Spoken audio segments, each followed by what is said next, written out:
Hi everyone, and welcome to this Teachers and Advisors webinar by St Catherine's College, part of the University of Cambridge. I'm Catharine Singleton and I'm the Schools Liaison Officer and I work in the Admissions Office here. I'm joined here today by colleagues in the Admissions Office and some of our students, a couple of which are running late, but I'll ask all our panellists to introduce themselves. I'm Megan, I'm the Admissions Administrator for CATS and I work in the Admissions Office with Kathryn. I'm David, David Bainbridge, I'm the Science Admissions Tutor. I'm Ivan Scales and then the Admissions Tutor for the Arts and Humanities. Hi, I'm Danielle and I'm going into my second year studying Land Economy at St Catherine's College, Cambridge. We hope that today's webinar is going to give you all the information you need to be confident in supporting your students who might be thinking about applying to Oxford and Cambridge. Today we've got a mixture of teachers joining us, some who've had lots of experience supporting students applying to Oxbridge, and I know that some of you haven't supported any students applying to Oxbridge before and are quite new to this, so we're hoping to give you all the information in one place that you need to help your students. And the presentation is also going to be followed by a question and answer session using the Q&A box that you'll find at the bottom of your screen.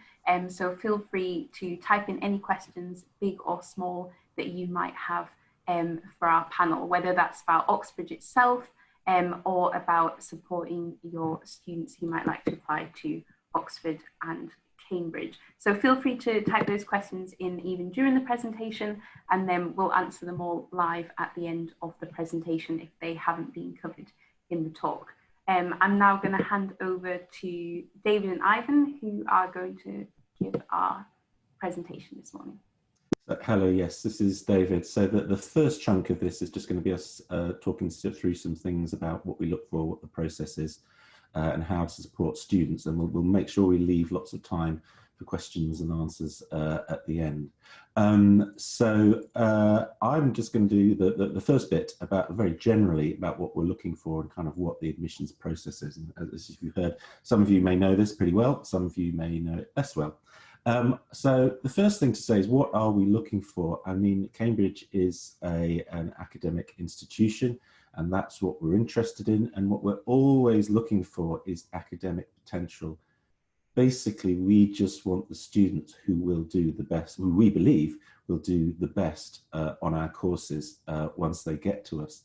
And because that's our overriding, it's always our overriding consideration at Cambridge, we look past everything else. Nothing else is important. That is our #1 priority. Notice it says potential. Potential, of course, is not exactly the same as track record. Track record obviously is a useful part of what we look at, but it's not the whole thing. The other thing to say is, people quite often say to us, oh, how do you decide who to interview? How do you decide what to do after interview? What do you do at the, if people narrowly miss their offer in the summer? The thing to say is that unlike some universities, we don't have sort of a staged admissions process. At every decision stage, we look at all the information available to us. So it's not as if once stuff's been considered at the, the interview selection stage, that we then forget about all of that and only look at other stuff after the interview. So some universities do kind of have a staged sort of process like that, but we don't. We look at everything available to us at any one time as the information comes in. And obviously, we'll tell you what that information is in a bit. The application process, there are a few differences compared to other universities, but there are also some things where we can actually give you more clarity, really, because we do certain things within very tight time windows, which we can tell you about in advance. If people want to apply for Cambridge or Oxford or medicine or dentistry or veterinary medicine anywhere, then they have to apply by the early application date. That is almost always 6 p.m. on October the 15th, and that means that the whole application has to begin. So I'm afraid it's probably not what you want to hear at 10 o'clock on the Saturday after your first 2 weeks of teaching, but that means you will probably be trying to hit that deadline, because often, usually the last bit to get done is the school reference. So of course, your pupils will have to get all their application stuff to you in advance to leave you time to do that. We'll talk about the Ucas application in a bit. There's a deadline another week after that, which is for something called the Cambridge Supplementary Questionnaire. This is an online form which all Cambridge applicants have to fill in, and they must fill it in. However, we don't want them to worry too much about this form. When they actually get it, they'll probably be very disappointed by how boring it looks. Some of it is just gathering information for us, like were you able to do all the subjects you wanted to, how many people were in your history class, stuff like that. There are a couple of bits that they can fill in if they want to. If there's any extra sort of personal statement-y stuff they want to tell Cambridge that they didn't put on their Ucas statement, then they can put that in. And there's a couple of other things as well. But they mustn't feel that they need to do those voluntary bits, and many people do just leave those boxes blank, and that's fine. So if your pupils are worried that they're only going to have a week to fill in this form, do be clear that it's not something that's going to be a make or break on their application. Early November, some subjects do admissions assessments. We'll talk about admissions assessments and why they're important in a bit. Well, Ivan will. And some subjects have what are called pre-interview admissions assessments. And in those, applicants take a test, usually in late October. It'll be early November this year. I think it's the 4th, the 5th, or the 6th, something like that this year, the first week of November. And they take that in an exam centre, which usually, basically for UK applicants, means their school. If a school can host GCSEs and A-levels, then they can host our admissions assessments. Often it's on the same day as the dreaded Oxford entrance exam as well. So that's especially science subjects, but not exclusively, and it's not all science subjects. In mid-November, there's a deadline for some arts and humanities subjects to send in submitted written work. And this means work that they've done as part of their school studies. So it's not coursework, it's usually, I mean, of course, it depends what arts and humanities subject they're doing, but it's often an essay, at least one of which should be in their main subject, like history for historians, sometimes two for their main subject. They will be sent full details of what to send. And importantly, this should be written work that not only obviously they've done, but that's been marked by their usual teachers as well, because it's very interesting to see what sorts of feedback people are getting from their teachers. This can be discussed at an interview with them, and it's always interesting to interview people in the context of the feedback that we can see they've had.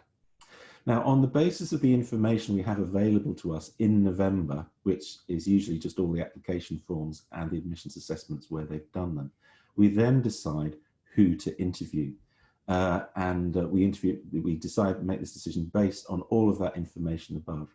In many subjects, certainly in arts subjects, we interview almost all UK applicants. The interview rates for those subjects would be well over 80% and often into 90%, I would have thought. For some subjects like engineering and medicine, where we have very large numbers of applicants, and also we know that the admissions assessments are very good guides to performance, we may interview fewer, sometimes can come down even down into the 50%. It sort of depends on the subject. But we certainly try to interview as many applicants as we possibly can, especially UK applicants. The interviews are in early December. Now, usually these involve applicants coming to Cambridge just for one day. They almost never have to be here for more than one day, just in very exceptional circumstances, like things to do with classics exams and things, classics tests and stuff like that. But almost everybody would normally, in a normal year, only be here for a day. And they would have probably 2 interviews, probably each with 2 people, probably quite close to each other, maybe only 15 minutes or a lunchtime apart. And then they're done. We don't do the thing that Oxford does, where it can be spread over more than one day, and sometimes additional interviews are added at this stage that people weren't expecting. Normally that is the format. Occasionally there are slight variations on this rule, but that's pretty much how it works. We then look at all the information we have, so the interview and the assessments and all the other stuff that Ivan's going to talk about, and we make our decisions about offers. And in early January, an email goes out to all applicants telling them what the decision on their application was. And there's really 3 sorts of decisions that we make. This is one of the things where we differ a bit from many other universities. The first is that the college, either to which the applicant has applied, we'll talk about college choice in a bit, either to which the applicant has applied or to which they've been allocated because they made an open application. Either the nice one, which is saying, we're very pleased to say St Catherine's can give you an offer to read Land Economy in 2021 or whatever it is. There's the email that obviously they won't be wanting to receive and we hate sending out, which is St Catherine's, sorry, the pressure of competition was so great that we're not able to offer you a place to read whatever it is in whatever year. And then there's a slightly confusing email, which is that they get an email from a completely different college that they may not have heard of, saying that we are giving you an offer to read Land Economy in 2021. And what's happened to those applicants is they have been pulled. And they won't have known this has happened because it all happens before these emails go out. But essentially, they have applied to a college that had an unusually large number of strong applicants in that subject that year. And as a result, they have pulled them. They've put them in this central sort of database. And other colleges who think they probably didn't get enough good applicants in that subject that year have been able to look at them and think, oh, I think we'll have them. And about 20%-ish of all the students who come to Cambridge actually get to a college through a pool and through the pool. And what this does is effectively evens out applications between colleges. So you won't be disadvantaged if you apply somewhere with lots of good applicants, and you won't be advantaged if you apply somewhere with not many good applicants. So then it sort of goes a little bit quiet, with one little exception, is Cambridge does run adjustment via Ucas. And so in spring, some applicants who've come to us and been interviewed but haven't yet been made an offer will be told that they meet certain widening participation criteria. And because of this, if they reach the Cambridge typical offer in the summer, they will be able to apply for adjustment if they want to. That means if they make the Cambridge offer, they can have another round where we will reconsider them in exam results week, and they may be made a place on that basis. Now, I won't talk about this year because this year was a bit weird, as I'm sure you're aware, but last year, which was the first year that we ran adjustment, we had about 180 people who were eligible for adjustment. About 120 decided to enter into adjustment. The other 60 presumably just went to their firm university offer. And 60 of them, so about a third, is 59 or something like that, got a place. So that's how the numbers work on that. Then, as for every Ucas applicant, in early May, they have to decide what is their firm and insurance offers on Ucas, and obviously we'll hope that Cambridge will be their firm offer. And then in mid-August, a bit of a cataclysm this year, but usually it's lovely and smooth. A-level results come out. We get them early. We get them the weekend before the Thursday they come out.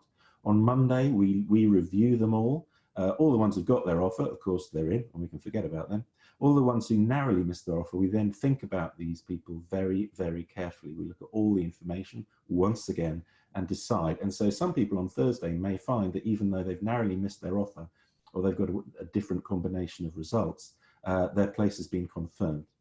There are some people where they've near missed, and we then offer them into what's called the summer pool, which is where, again, other colleges can look at near misses and decide whether they would like them instead. And this is also where we do the adjustment bit. So that's quite a busy couple of days, as I'm sure you're aware, but it's probably a very busy couple of days in your school as well.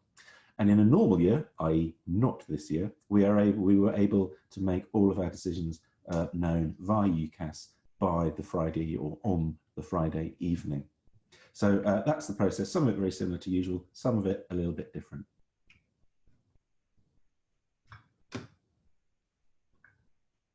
Thank you, David. Right, so I'm going to take over now and guide you through the sorts of things that we look at. Just to reiterate what David said earlier, that we do look holistically at applications. And what that means is that there are various bits of information that we get from different sources. So we look at personal statements, we look at school references, we look at exam performances to date, at predicted grades, pre-admissions assessments if they take them, and then interviews. So all of those tell us different bits of information. So first of all, let's talk about exam and test results. Obviously important. They're a key indicator of academic ability and potential.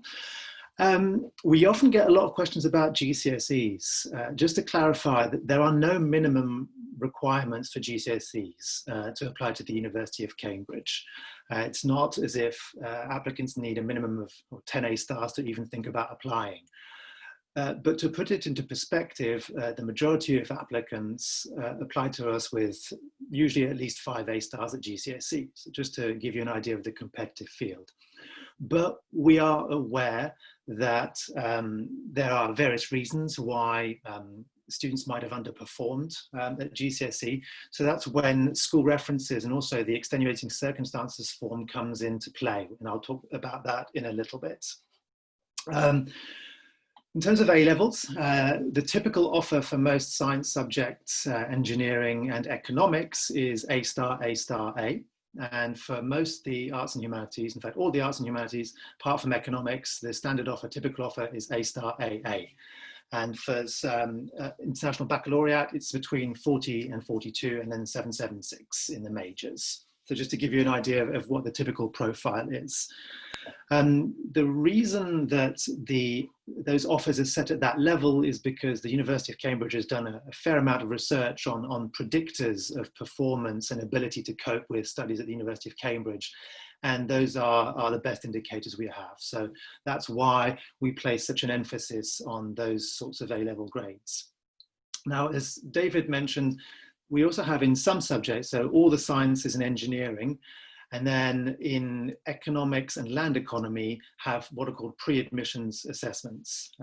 So they take place before, sorry, pre-interview assessments, they take place before the interviews. And the reason they were brought in was when AES levels were scrapped a few years ago, we found AES levels were a very good indicator of how students were progressing from GCSEs, a very good quantitative indicator. Unfortunately, we lost those, so the University of Cambridge introduced these pre-admissions assessments in order to have some sort of indicator of progression from GCSEs. So that's the reason they were brought in. Again, a few important things to clarify. Often we get questions about whether there's a set pass mark in order to get in, and whether it's a hurdle that students have to cross. And the short answer to that is no, that there is no set pass mark. The way we use them in these subjects is that they are used relatively. So we are interested in how students do in comparison to everybody else who's taken that test that year. And they are used as a way of deciding, or one of the things we use to decide whether or not we are going to invite applicants to interview. So as David said, in the arts and humanities, we usually end up inviting 90%, maybe 80% of students to interview. And in the sciences, that can drop down to 75 or even 50%. So the admissions assessments are one of the key criteria. And the reason that is because studies have shown, we've done research to show that they are certainly in the sciences, a very good indicator of how students will perform at A level and how they will then go on to perform in their degree. So that's why they are a good quantitative indicator.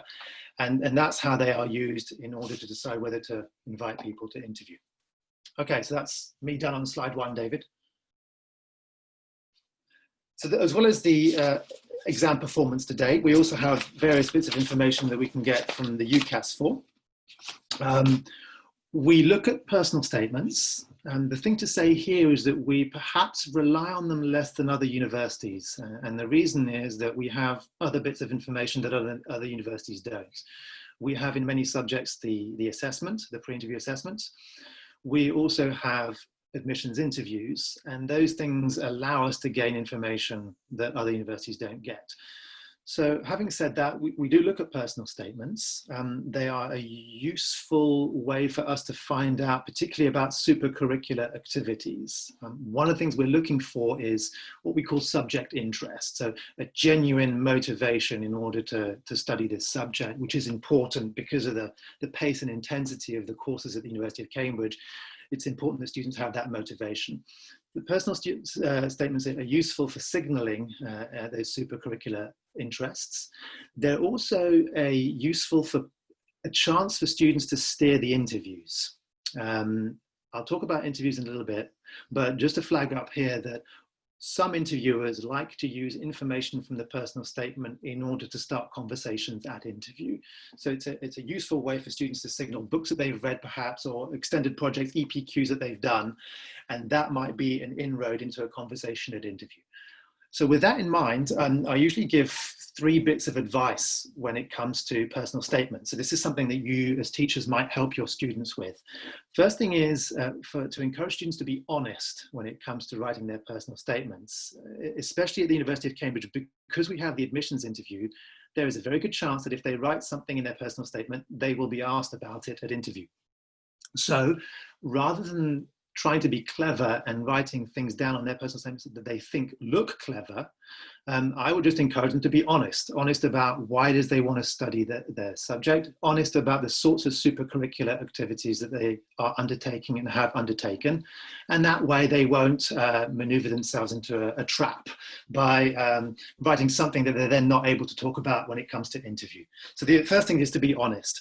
The second thing I would recommend is to encourage your students to be specific. David and I read hundreds of personal statements every year, and many of them can end up looking a little bit like laundry lists. So very long lists of books, for example, for arts and humanities students that they claim to have read. And that doesn't really tell us very much. It's much better to focus specifically on a few things, 1 or 2 books, an EPQ, something that they do outside school that they've used to pursue their interest in the subject, and to write a little bit more about that. And especially at an interview, that is much easier for an interviewer to use and to start a conversation with than a very long list of things that students might or might not have read. So it's important to be specific. And then finally, this is perhaps a little bit more important in the arts and humanities than in sciences, but we are looking in personal statements, but also at interview, for students to be critical. So what we call critical thinking. And what I mean by that is that one of the biggest steps up from school level learning to university learning is that we expect students to be a lot more critical about the material that they're reading and interacting with. So looking for the strengths and weaknesses in arguments. So we might present them with a debate and arguments for and against from different perspectives. And rather than looking for the right answer, quote unquote, we are looking for them to be able to weigh the strength of evidence. So again, in their personal statement, rather than just writing, I read this book, to be able to then say what they thought about this, what they thought about this idea, whether they found it convincing, whether they found the argument convincing, if not, why not, if so, why. That is a good thing to try and do in a personal statement. So just to summarize, that's to be honest, to be specific, and to be critical. Now, other things we'll look at in the Ucas application, work experience becomes important, particularly in medicine and veterinary medicine, because of the vocational nature of those courses. But other than that, outside those subjects, work experience is not really something that we look at, because we're well aware that students can have very different opportunities when it comes to gaining work experience. And then school reference, finally, we read it. Just to help you with when you write your references for your students, the most useful thing from an admissions tutor's perspective in school references is when you signal to us the relative strength of the applicants. So if you can give us contextual information such as they are the best in their year, they are the best in the last 5 years, they are the best in the last 10 years, or they're the best person I've ever taught in this subject, those are really useful bits of information from our perspective. And those are things we tend to pay very close attention to. Okay, next slide, please, David.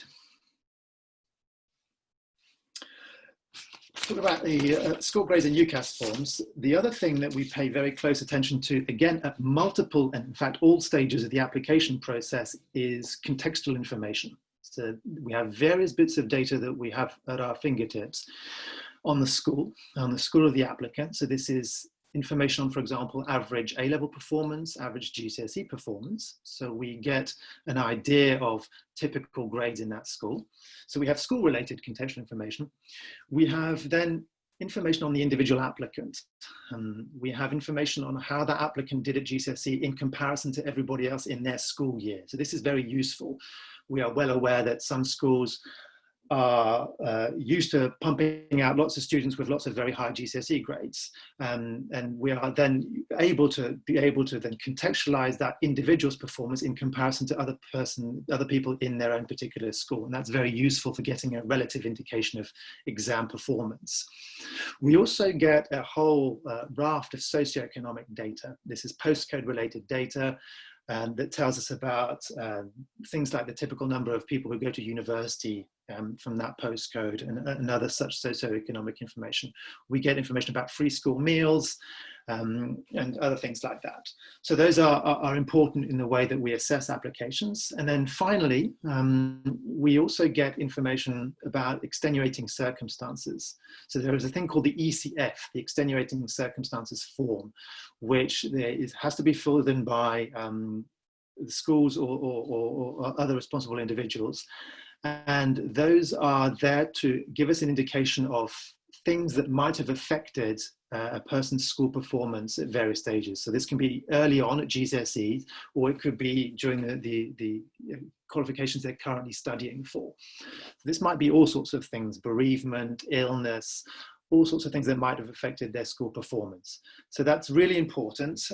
There is a deadline for that, and I can't remember that off the top of my head. It is on our website, and if David remembers, he'll chip in at some point and clarify that. In fact, maybe he can do that now. I think, well, normally I think it's supposed to officially be sort of by the time the supplementary application questionnaire is in, but we can be a bit flexible on this one deadline. Yeah. So the ECF is a really important part of the application, especially if, for example, you feel that a student's GCSE performance is not representative of their ability because they were going through tough circumstances.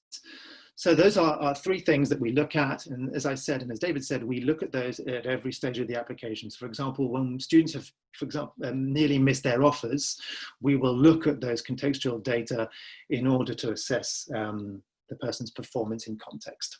Okay, so that's number three. Move on to the final one. Now, the infamous interviews, which you'll read a lot of stuff about Oxbridge interviews in newspapers, and the vast majority of it is wrong. There are many myths out there.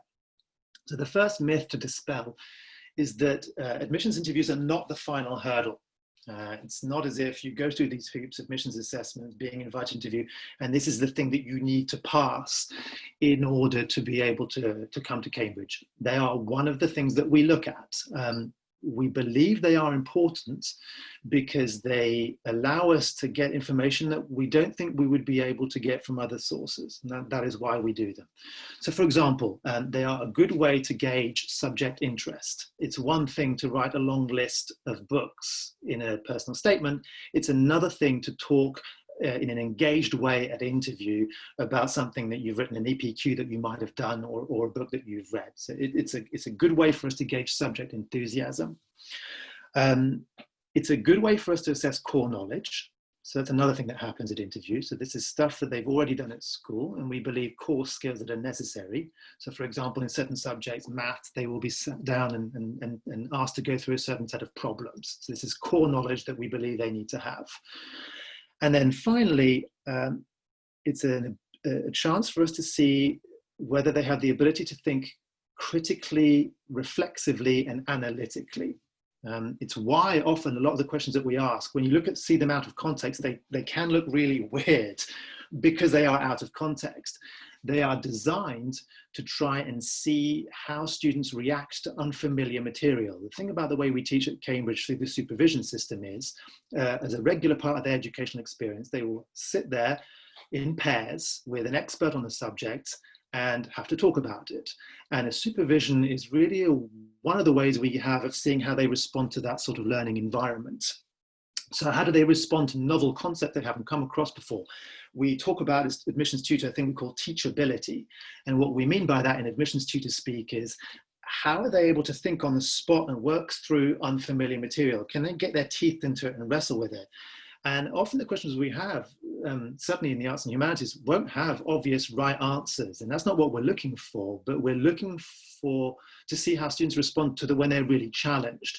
Do they close up, or do they stay in a position and defend it, even though it's clear as we push them that that's not really a tenable position? How flexible are they in their thinking?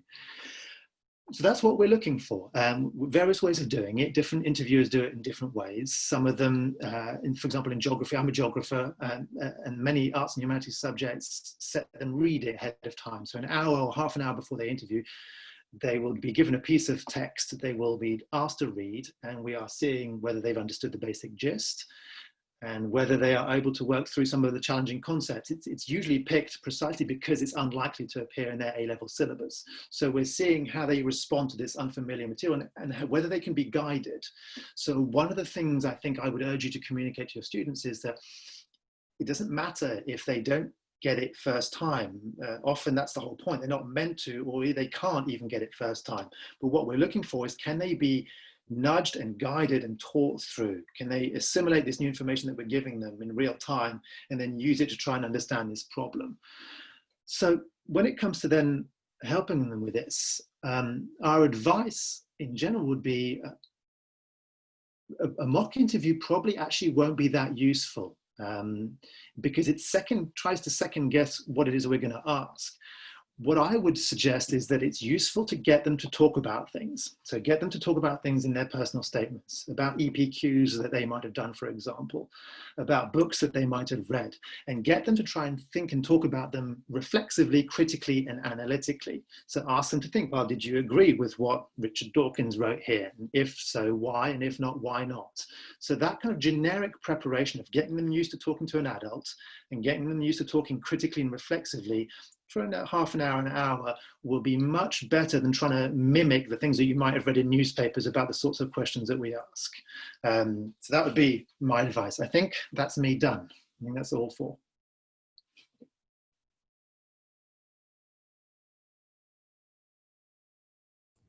Just a couple more slides. Just a few things. The first one is things that people sometimes ask us about, or people worry about, or we worry that people worry about as well. First of all, people worry about the college choice. How do they decide a college, and is it important? Well, most colleges take most subjects. If you happen to apply to a college that doesn't do the subject you want to do, you will be allocated to a college that does. In fact, you don't have to apply to a college at all. You can make what's called an open application, and then there'll be an algorithm, although we don't like algorithms anymore, do we? But there'll be an algorithm that allocates you to a college, who will then treat you as if you had applied there yourself. And for most of the time won't realise, and the people interviewing you probably won't realise that you were an open applicant. Is it important, and how do you choose? Well, it shouldn't affect your chances of getting in because of the pool system. I think people often pick colleges on more peripheral reasons. You know, they either go to an open day or much more often look at the website, and they think, do I want to be in the middle of the city? Do I want to be further out? Do I want a new college? Do I want an old college? Where are people accommodated over the 3 or 4 years of the course? Does everything seem quite friendly? Don't I imagine being taught? There'll probably be a subject page for each of the for each subject on each college's website. You know, can I imagine being taught by these people for 3 or 4 years? And often just people look at these things and they just get a good feel about a particular college. They think, oh yeah, I'll go for that one. So if they do want to choose, and most applicants do choose a college, we don't have to, but if they do, don't worry. They shouldn't worry if they feel they're doing it on slightly superficial reasons, because many people do. I mean, obviously we're at St Catherine's, so we're going to be talking up St Catherine's and saying St Catherine's is the best college, but in the end, it doesn't make a huge difference. Is attending open days important? No, obviously nobody's attended an open day in person this year. I did do a survey, it's quite a few years ago now, but more than half of our UK students who actually come to us had not attended and not physically been to the college before their interview. And so I'm sure it's more than that now because of the more websites and videos and things like that. No absolute GCSE requirements, Ivan's already said that. Also, are we really committed to widening participation? Well, there's 2 reasons, well, 3 reasons really, why we are. One is because the university has agreements with the Office for Students that we have to hit certain targets. More important than that, Cambridge academics are the sorts of people who just generally think that it's a matter of social fairness, really, that we should widen participation. And the third reason is that just because we want all the people who will do the best on our courses, it's in our interests to just try and take those people and try and see through all the sort of educational advantage and disadvantage that different people have had to see that. So we really are, and those really are the reasons why. So just to, people say, well, what can I do to help my students? This is the last slide really, and this was a list of things that we came up with. I mean, doing well in your A-levels or in their IBs or whatever it is, that is key. People who are doing well in those, we know that's an excellent predictor of how they will do at Cambridge. So it's a good predictor of getting in. Of course, we won't know the results until the results are out. But that is key. That often the answer is often, how should I prepare for so-and-so? How should I prepare for this physics interview? The answer is review your school maths and physics. Personal statements, yes, as Ivan said, get them to pick their own and be honest and reflect on them and be analytical about them and be prepared to talk about them at interview. So it's a bit of a difference for Cambridge than most other universities. As Ivan said, it's good to know from the school references how people have done relative to their school cohort or your usual school cohort. And also, it's also a good place where anything, if either the school or the pupils faced any particular problems, it can at least go in there, even if it doesn't become an extenuating circumstances form. Get them to look at the admissions assessments, if their subject has one. There should be sample papers online, not necessarily very many sample papers, but that's the same number of sample papers for everybody who goes to look. As Ivan said, it's sort of practice interviews, but really just getting them used to talking about school stuff and things that they've read and things that they've put on their personal statement, rather than really quizzing them on sort of what you think they might get asked at interview. Also, there are, if you go on the Cambridge website, there are recordings of interviews, of mock interviews online that they can look at.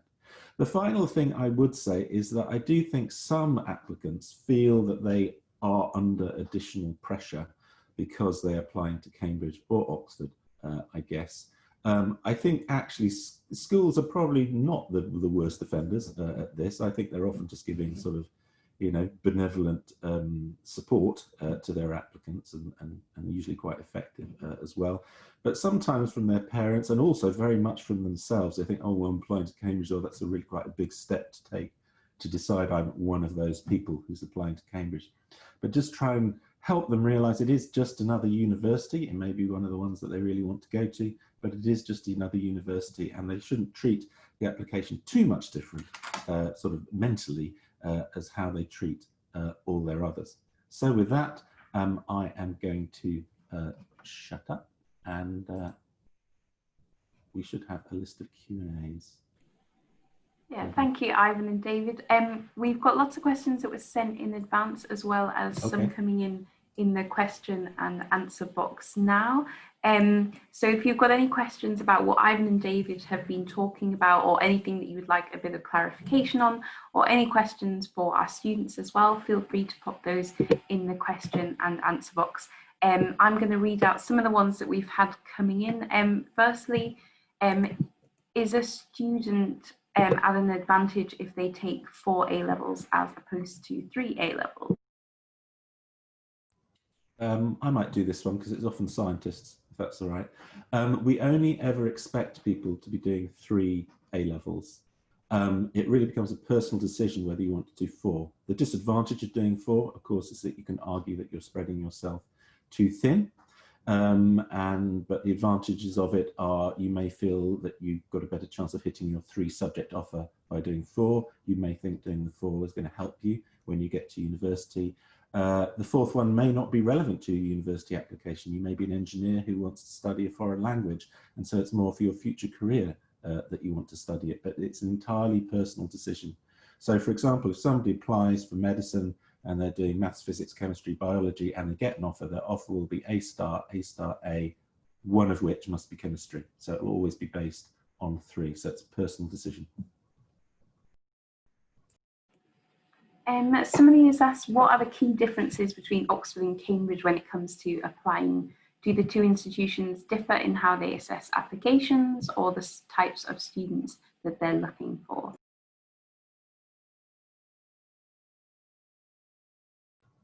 I don't know. The basic ethos of what Oxford is looking for is the same. There are a few sort of structural administrative differences. For example, I think it's fair to say they see, whereas we see our admissions assessment as a way of trying to get an idea of how, a proxy measure of how people are doing in their AA levels, because we lost AS levels. They've had their entrance exam for much longer, so I think they see it much more as a sort of significant sort of decider of who they are going to admit, and they sort of like their admissions assessment, their entrance exam, whereas we more had to kind of bring it in because we had to. They spread their interviews over a slightly longer period in some subjects. The reason they do this is they do, I think in many subjects, they do the inter-college comparison kind of at the time they do the interviews, rather than doing it in a separate pool phase a few weeks later. And because of all these reasons, I think they interview fewer applicants, yeah, it's a slightly longer interview program for some people. But I think to a great extent, the ethos of what they're looking for is the same, except of course they don't get as good ones as we did.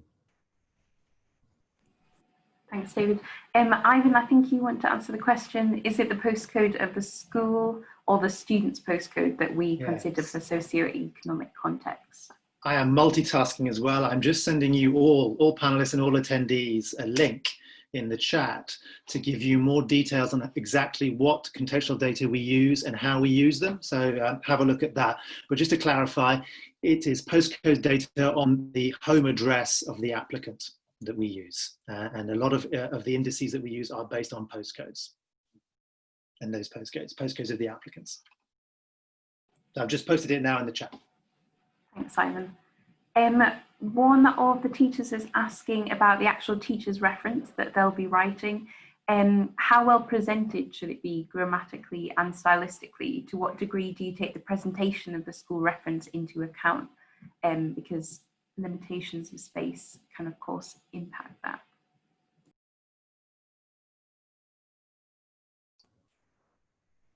I'll let Ivan do that one.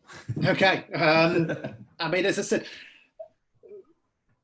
not much in terms of grammar and style. They vary a lot. We realize that different schools have different ways of gathering the data. Some of them ask teachers to submit individual reports and then collate them. It is not something that we pay a huge amount of attention to.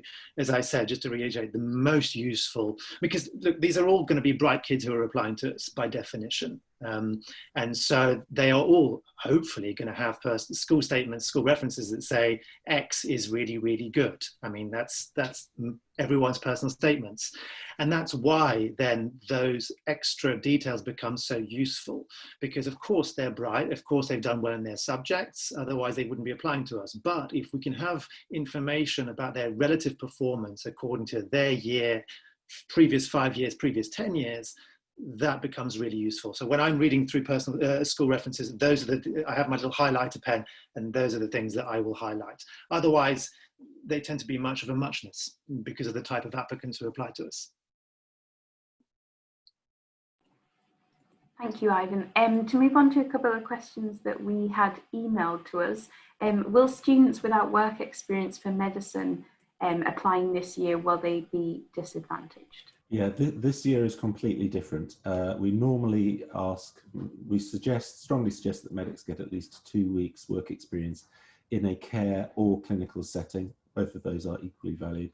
And veterinary vets should spend at least 2 weeks, or they should try and spend 2 weeks shadowing vets doing clinical work. Obviously, this year is a problem. Some people will have that because they might have done it before the coronavirus outbreak. But if you look on the websites, you'll find that there are suggested alternatives. For medics, for example, we suggest that you may want to research, just do your own research on like what challenges do the NHS face, you know, what do people find it's like working in the NHS, how does it work as an organisation. Some of the medical schools have clubbed together and produced MOOCs, which are meant to sort of stand in place of getting work experience. The vets are kind of similar. There is a MOOC that all the vet schools have collaborated on. The thing I would say is that the thing about work experiences, it's not really important exactly what you've done, it's more how you discuss it at interview and ask about it. Were you interactive, were you thoughtful, were you communicative, did you ask questions, did you do your own research, rather than exactly how flashy what you did was. So we're basically just transferring that principle over to what research you've done instead. So no, not this year. We've got a few questions about personal statements. The first one being, if the interviewer doesn't ask about the personal statement, does this mean it was a bad personal statement? No, is the short answer. Interviewers have freedom to decide how they want to interview. So it is up to the interviewing team to decide what sort of format they're going to use. So to give you an example, as I said, I'm a geographer. When I interview my geography applicants, I never ask them anything about their personal statements. It's because the format that we have relies on reading articles, and then for physical geography, interpreting graphs and maps. So frankly, with 25 minutes, we just don't have time. But that differs from subject to subject. So it will depend on the interviewer. Some interviewers like to use personal statements as a way of starting a conversation. Others prefer to start conversations using other prompts. So no, just because they don't get asked, it's important to reassure them it doesn't mean that their personal statement was below par. Danielle and Jonathan, did you get asked about things on your personal statement in your interviews, or was it all sort of obviously pre-prepared and they had a separate list of things to run through? So for me, in my first interview, which was the more general one, the whole conversation revolved around the topic that I spoke about in my personal statement, which was sustainability. But then in my second interview, none of the books that I spoke about or the competitions I did was actually brought up, or I wasn't questioned about it. So then I just kind of brought that up in the interview. So it was a mix of both. There wasn't a huge focus on my personal statement. Mine didn't really at all in my second interview. One of the things I did for engineering was I went round Jaguar Land Rover, and the interviewer kind of went, "Oh, that's cool." Anyway, and then that was literally it. So, no. Thank you. And the other question was also directed at students about personal statements. How did you start writing your personal statement? And have you got any advice that these teachers could pass back on to their students for how to kind of get that motivation to start thinking about personal statement? So how I kind of started was just doing a load of mind maps. So it's including all the subjects that I did, any extracurricular, supercurricular reading, and just kind of talked about the skills I'd learned from it, what I enjoyed about it, what I'd learned from it, like in subject kind of way, like academically, and kind of then did a big, massive personal statement that incorporated quite a few chunks of it, but then cut it down, whistled away the things that were irrelevant or things I could squeeze into a shorter sentence. So I started by doing a big mind map of everything and then choosing relevant bits and then cutting it down. I kind of answered questions for each bit of it. So I started off with kind of, why do I want to do it, and answered that, and why specifically, like the courses I've chosen, and then like what have I done so far to like explore that more, and then right at the end kind of what are the other things you do, like musical instruments or whatever. And I think, as Danielle said, don't do it with a word count in mind. Definitely kind of overwrite it and then cut down everything that's not useful, because you'll find that you can cut down a lot. So I think if you write with a word limit, you'll never actually put down what you want to put down. One thing I might just chip in is that personal statements can be incredibly important for applications to your other university choices. And so really what we suggest is that that pupils actually they write their personal statement with their other 4 choices in mind. And if they do that, it will have on it what we need, which, as you've seen, is not necessarily very much. I'll just add on to that, because at Cambridge Land Economy, well, only Cambridge offers land economy, so I was applying for different courses at every other university. So I had to kind of cover a wide range of subjects. And I don't think that put me at a disadvantage really, because I still managed to talk about everything I needed to. Thank you. A question that I think Ivan would like to answer: if a student clams up during interview and has to be encouraged to respond, does that usually count against them? Sure. Yes, the short answer is no. I will now give a longer answer. All our interviews have to undergo training, so they are all trained. And as part of our training, we come across these things. And many of us have been interviewing for an awful long time. And so clamming up is part of the course. So the short answer is no, it doesn't count against them. We are used to taking a break. There are various things that we can do to calm them down. And in fact, often the way we write questions is we anticipate there's going to be times where they're going to clam up, and we have questions ready to try and nudge them along a little bit. So this is something we're perfectly used to deal with. So it is actually worth reassuring them, I think, that to say, look, don't worry if you clam up, it's perfectly normal. Just don't panic at that stage, and it's okay to ask for clarification. Usually most interviews at the beginning of an interview will spell that out, say, look, it's okay if you want to take a break, it's okay if you just want to stop and think, it's perfectly okay for you to ask for extra questions if you don't understand the way we've posed it. It's okay not to understand, it's okay to ask for clarification. So I would reassure your students that that's what we do.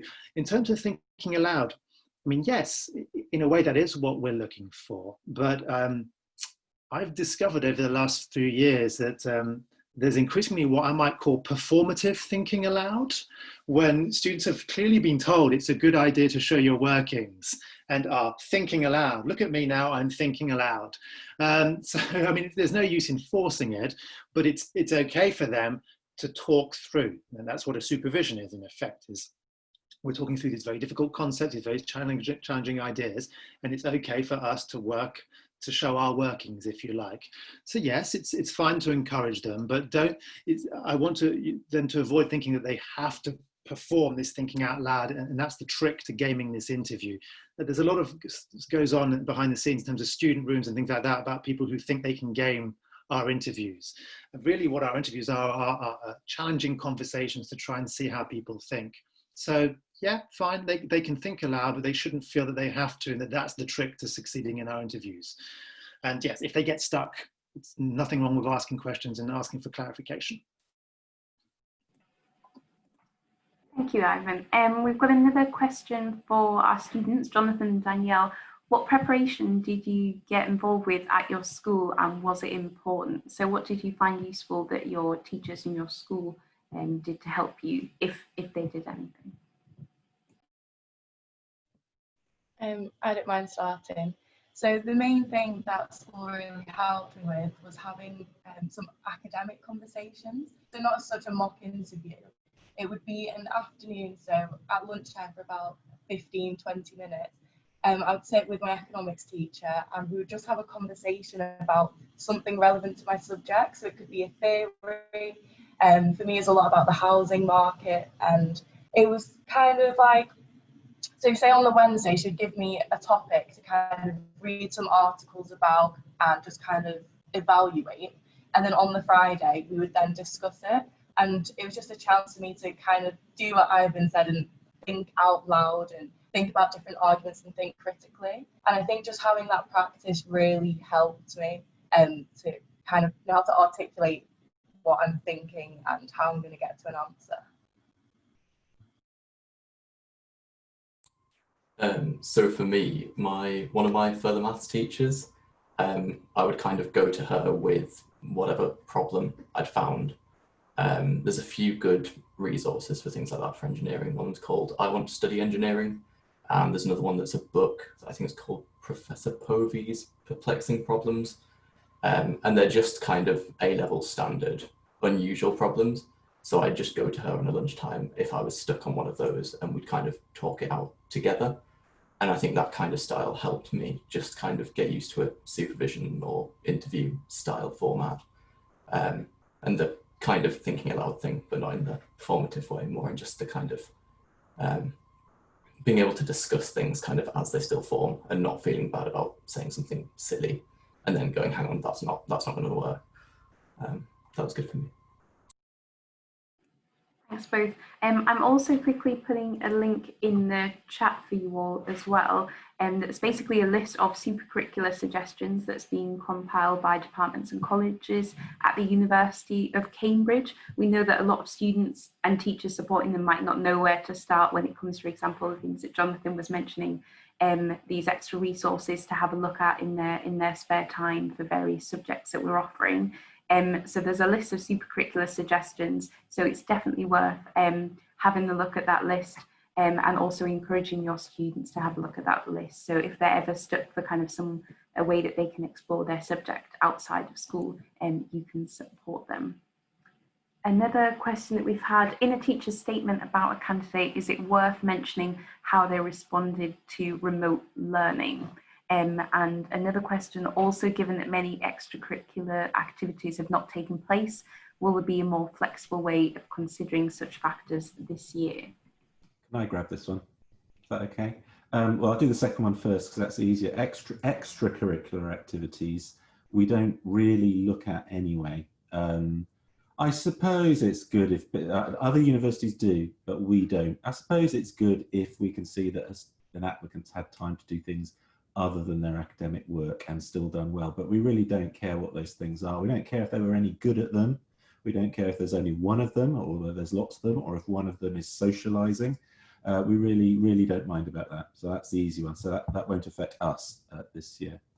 How they respond to remote learning. Now, we're currently looking into this because we are working out how we are going to gather information about how people have been affected by the pandemic, and also how well they did, things like how much do you think it affected them, and how well you think they responded, and how well they worked independently. Now, we don't want that filling up teachers' statements because, teachers' statements are for other stuff. We also don't want everybody sending in an extenuating circumstances form because everybody's been affected by coronavirus. So we're currently looking into ways in which every applicant, and we'll think about every school as well, can tell us how this whole situation has affected applicants. But I don't think we quite know. We're probably going to be discussing this on Tuesday, I suspect, at a meeting across all the colleges, but we don't have a direct answer for that yet, I'm afraid. Thanks, David. One of the questions we were asked via email is, will a student be asked why they picked that college at interview? Will they need to have a good reason? No, we're not allowed. We're actually not allowed to ask why a person has chosen a particular college, and the reason being, one of the reasons is that students don't have to. They can put in what's called an open application. So asking someone why they picked a college would be disadvantaging them. So that is why we're not allowed to ask. Yeah, I think that's a misconception that quite a lot of students have as well, where they think they have to make a college decision based on something really important and really academic, but it can be something really small. I know that my colleagues and students here have probably heard me say before that my college decision was mainly based off of that I found out that the washing machines were free. So I'm very glad that I didn't get asked about that at interview. Why did Danielle and Jonathan, did you choose CATS? You weren't pulled to us, were you? I think you chose us, didn't you? So why did you choose CATS? For me, it was because it's a 7-minute walk to the engineering department, or a 3-minute run. And it's also near to Sainsbury's and the kebab shop, things like that. Yeah, for me, because for the land ed department, it's literally a 1-minute walk. So I can just, And also we have a free gym, and that was another reason. But yeah, mainly because I was just lazy when it comes to walking to lectures. So there you go, St Catherine's, a lazy college. Yeah, so please let students know that they don't need to worry about having a very, very good reason for picking a college. It can be a very personal decision. Ivan, I think there's a question here that you'd like to answer. A lot of privately educated students have done only 3 A levels, including further maths, and no EPQ, yet still got offers. If your supercurricular activities have enough breadth and depth, do you still need to do an EPQ? Okay, I'm going to give an arts and humanities answer, and David may want to chip in depending on what I say. But just to also reiterate what David said, which is the decision to do 4 A levels should be a personal one. It should not be because you think that makes you look better or stronger. One of the many myths that exists about applying to Oxbridge is that doing 4 immediately gives you a competitive advantage. That's not the case, not necessarily. And so my advice would be, when I give advice at Open Days on this, is that students should look to put themselves in the best position to meet our typical offer. So for the arts and humanities, that's A star AA, that's 3 A levels.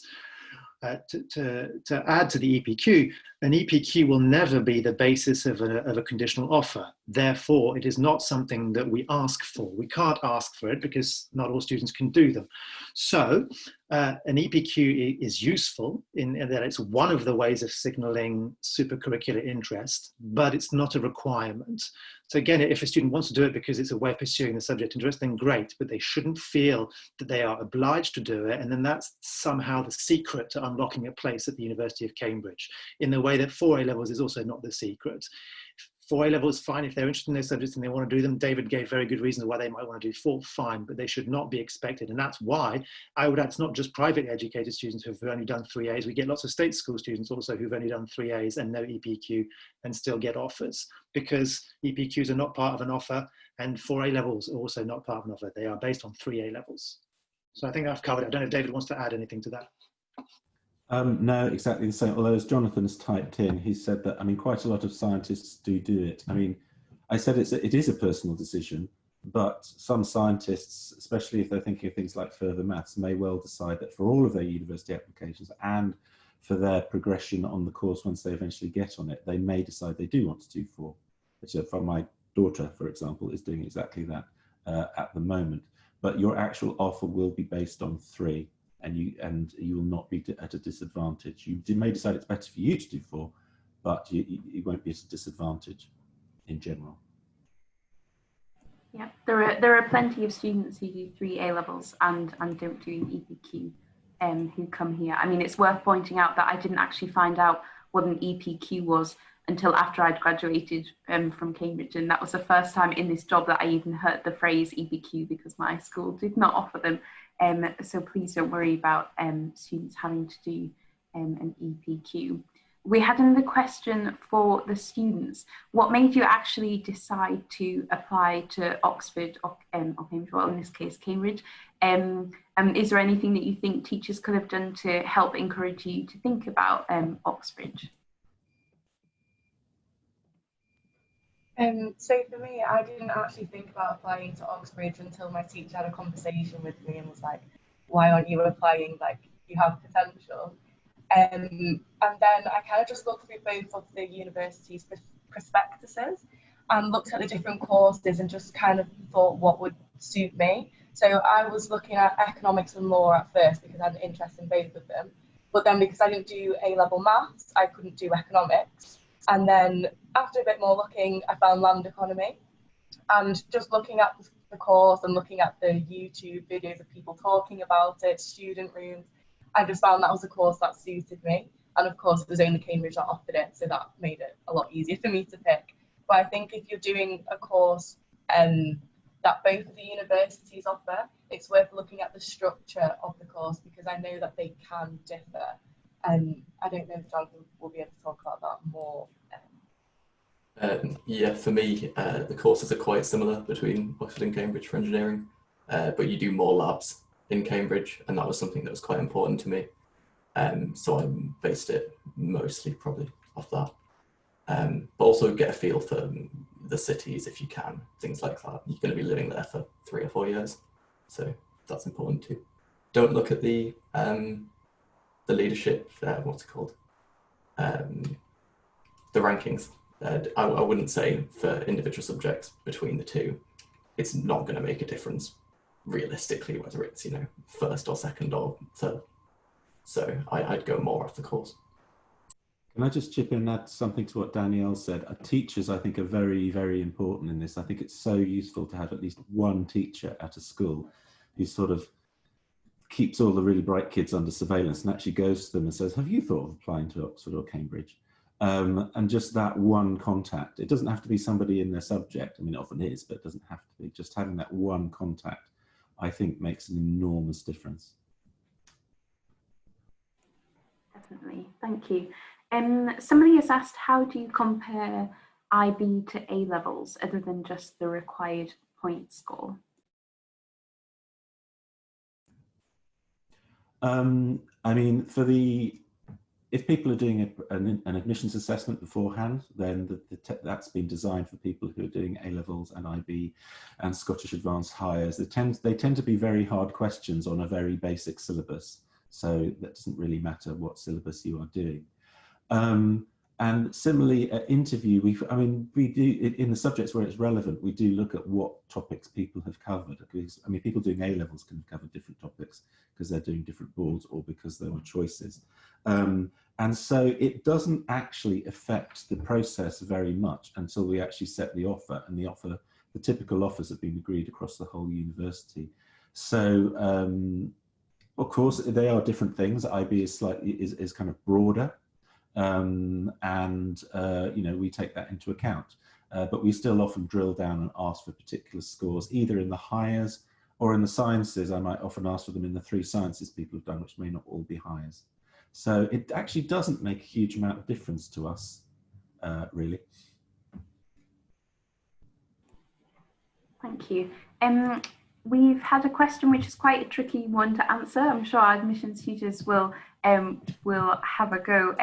Year after year, one of these schools gets a small number of students who get high grades, but there's a school they've only had one successful Oxbridge student in 6 years. Where can they get genuine feedback of what they're doing wrong? Is there something they're doing wrong? How can they support their talented students? Do you have any advice? I know this is a very difficult one for us to answer. I suppose there's two really unhelpful things to say at the beginning of that. One is the applicants to places ratio is 5 or 6 to 1. So, and many of those 5 or 6 will be getting extremely high grades, or they're on course to get extremely high grades. So unfortunately, every year we do turn down lots of very strong students, and ones that their schools are quite surprised sometimes that they didn't get in. So that's the first unhelpful answer. The second unhelpful answer is because admissions are considered by individual colleges, when you ask for feedback, we'll only have the information on that one, not the one in the previous years. We send feedback to all applicants, and it comes via their Ucas referee, so you can contextualize it for them. And you may look at that and you may think, well, I'm not sure that's really that helpful. And the reason for that is that many of our unsuccessful applicants, basically the answer is, oh, you did quite well on these things, not so well on these, and generally did quite well, but unfortunately just didn't do quite as well in a competitive field as the people to whom we did make an offer. And so that can be a bit frustrating, but that's the case for most unsuccessful applicants. While we don't usually like to get into extended discussions about feedback with individual applicants, we are happy to, we find it much more useful, I think, to have these sorts of discussions with teachers who are thinking about how to sort of do this in the future. So I think the answer would be, I mean, certainly it's at Catherine's when you get an email from a teacher asking pretty much that question. We're much more inclined to really sort of look at it and think about it and discuss it with them and ask why they think, perhaps some of their applicants should have been successful, and we'll try and sort of see it in context. So we're much more keen to get into sort of more prolonged, well, not unduly prolonged, but more extensive discussions, reflective discussions with schools than we are with individual applicants. That would be my answer. Yeah, I'd agree with that. Just to add a little bit more, if those students ended up in the pool but didn't get a place, that's usually a good indication that we only put people into the pool if we think they merit genuine consideration by our colleagues at other colleges. So that means, in a sense, they were in with a really good chance, but we are heavily oversubscribed. Everybody who applies to us, or the vast majority of people who apply to us with very strong academic profiles. It's just a feature of the competitive nature of applying to the University of Cambridge. So if they were pooled, they were close. It's just that we have very limited numbers and we have limited places. So that might help. And also, just to add to David, the thing about the feedback is it is down to the individual colleges as to how they want to provide feedback to schools and to individuals. So that's why I'm afraid that will depend. The colleges differ in how and how much feedback they give.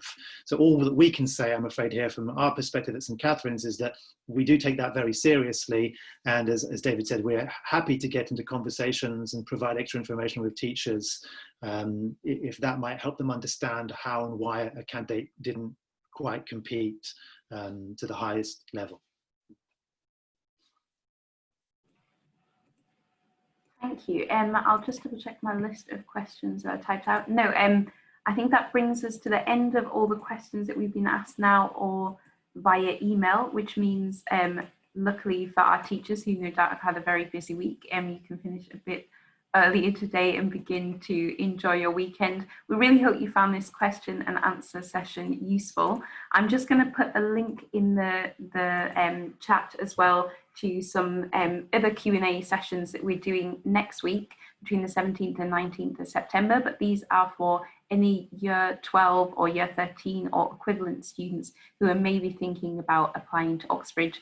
And we've got question and answer sessions live on Zoom with David, Ivan, myself and Megan and a whole bunch of our current students. And we're happy to answer any questions from some of your students. So if you have anyone who you think you should be encouraging to apply to Oxbridge, or maybe they're already passionate about applying to us and they'd really like to come and find out more and ask about the application process and how we work, then we really encourage you to ask them to come along and join us for some of those sessions. We've had some great feedback so far from students who've attended. When I end this call, there'll be a little pop-up post-event survey. If you could take just a minute to quickly fill that in, that will be really useful. And then we know how we can keep on improving our events for teachers. We hope you found this really useful, and don't hesitate to get in touch with the St Catherine's Admissions Office if you've got any follow-up questions about the things that we've been talking about today. So thank you very much and have a lovely weekend. Bye from all of us.